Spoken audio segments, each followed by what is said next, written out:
Hi friends, how you all been doing? I am Dr. Ann, an anesthetist, and welcome to another dose of happiness and health. So this last week has been really hectic for me, and I really didn't have the energy to sit down and chat with you all, but I also missed you guys, so I thought that I had to make this video. So today I will be discussing about what happens when we are given general anesthesia. What really happens, what happens to our body. So we are going to be diving into that topic. Let's go. So there are these two things called the phases of anesthesia and the stages of anesthesia. Before I start, I would just like to give a little introduction so all of you will understand what I'm really talking about before I get too technical and I lose all my audience. So first we'll have a look at the phases of anesthesia. There are these three phases, the induction, the maintenance and the emergence. So with the name itself you might know what it really means, right? Induction, the first phase, which we call induction of anesthesia, is when the anesthesia is given and it starts, you're inducing anesthesia and you drift off into sleep. That is called induction. Maintenance, that is also very clear by the name itself. Maintenance is when anesthetists give medicine to maintain the anesthesia so that you don't wake up in the middle of the surgery. And emergence, the third phase, is when you wake up from anesthesia or when the surgery is over and the anesthetist gives you medicines. The anesthetist stops your anesthetic drugs and gives you more medicines to help you wake up and to make you feel better when you wake up. So those are that's like an overview of what happens with general anesthesia. Before I start, I would like to clarify that not everyone is given general anesthesia. General anesthesia is when you are made to sleep for surgery, and there are many procedures when you don't really have to be asleep for surgery, like you can have a surgery in your hands and you can just block the nerve to your hand so that you won't feel pain, so you can stay awake and you don't need general anesthesia. Likewise, the surgery to your feet, you can just block the pain sensation to your feet, so you really don't have to be asleep for surgeries to your feet. And even for our abdomen, you really don't have to stay asleep. Like you can anesthetize from the tummy down and you can stay awake. So not everyone is given general anesthesia for certain conditions when what I said, regional anesthesia cannot be administered, or local anesthesia, as we even call it, local anesthesia is not administered. When a surgeon needs the patient to be asleep during surgery, you will be given general anesthesia. So with that clear, today we will be discussing a little bit about sleeping during anesthesia.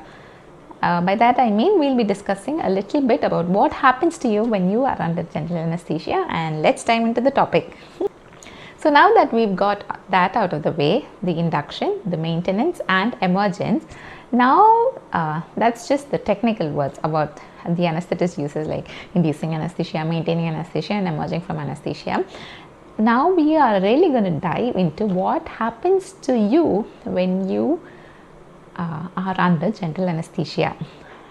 I have always found this to be very interesting because although I'm an anesthetist, I am truly fascinated by this field. And I mean, you can imagine what happens when you're doing surgery, like you're cutting open, a bone is broken and you fix it up together.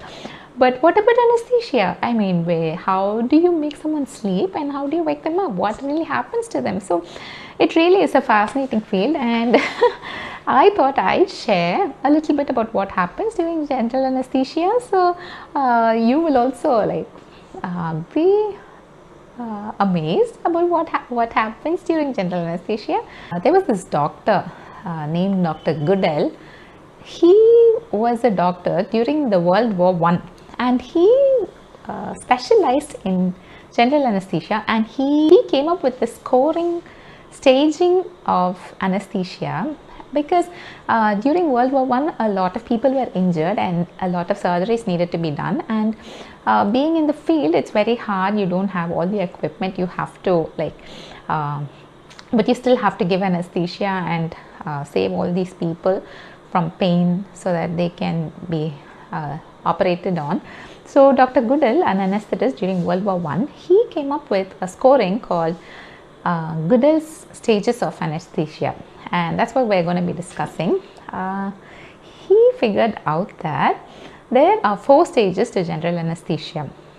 So let's see what those 4 stages are. The first stage is the stage of analgesia and amnesia. Okay, now all the terms are getting technical again. Analgesia, by that it means, analgesia means you don't feel pain, and amnesia, you forget what you're going through.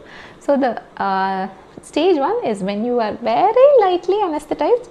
So sometimes you might be aware, sometimes you might be a bit drowsy, but still you might be knowing what's happening around you, and that's the first stage when you're given just a little bit of anesthesia. Sometimes maybe you've already been under regional anesthesia and the surgery is taking too long and your surgeon just wants to calm you down because the pain is coming back. In that circumstances, the anesthetist will maintain you in stage 1 of general anesthesia, where the anesthetist will be giving you a little bit of medicine so that you don't feel pain, and you will also be having a degree of amnesia.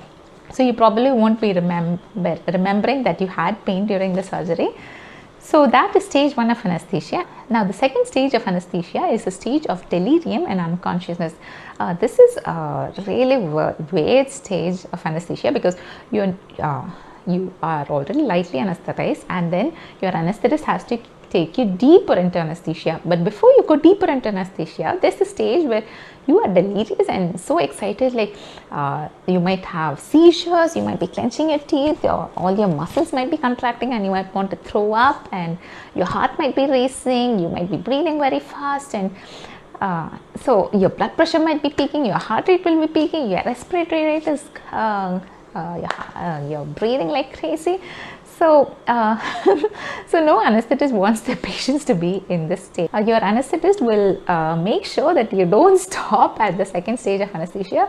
So your anesthetist will be taking you directly from the stage 1 of anesthesia into stage 3, so that you don't stop at the stage 2.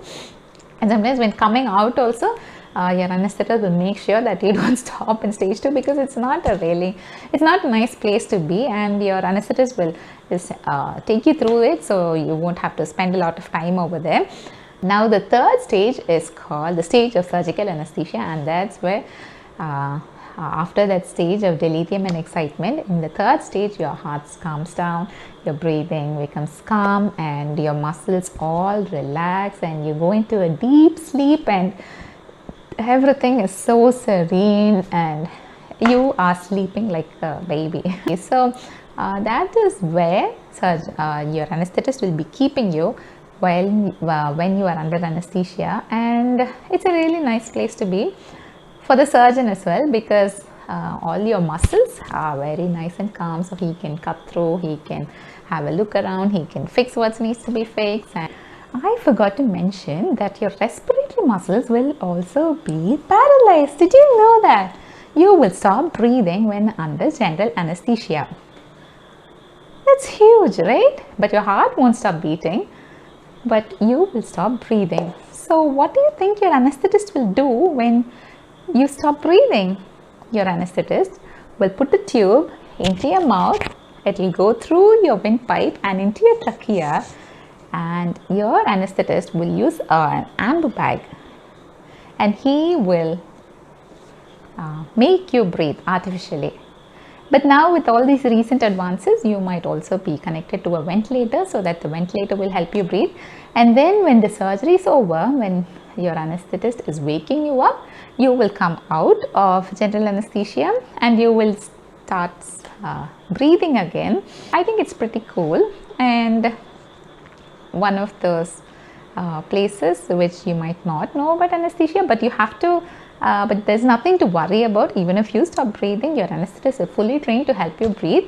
and your anesthetist will be right there with you to take you through, and it's not a concern. It's not something for you to be concerned about, or something to be scared of.